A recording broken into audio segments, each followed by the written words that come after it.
The conflict here in Mindanao is multi-layered.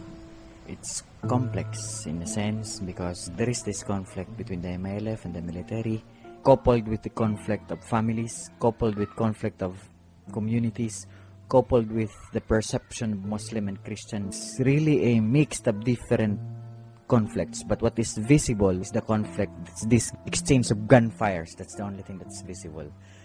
But beyond it, there are so many other layers of conflicts happening that we have to deal with.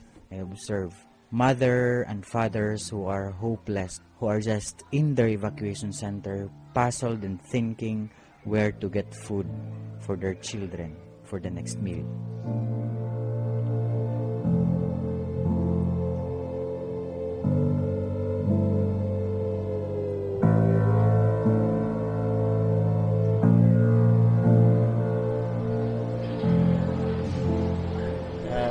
You will consider around 500 to 1,000 people that are inside an evacuation center, that no proper toilet, no proper water, no food, no medicine.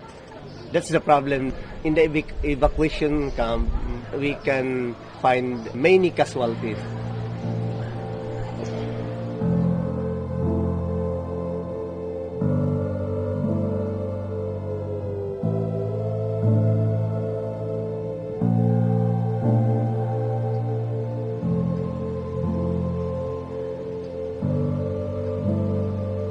But then we have to ask ourselves, is the insult over?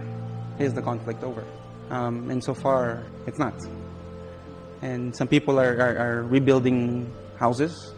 Some people are saying, yeah, it's time to do this kind of program or that kind of program or that kind of program. But in the end, we're still in this chronic situation and it's still happening.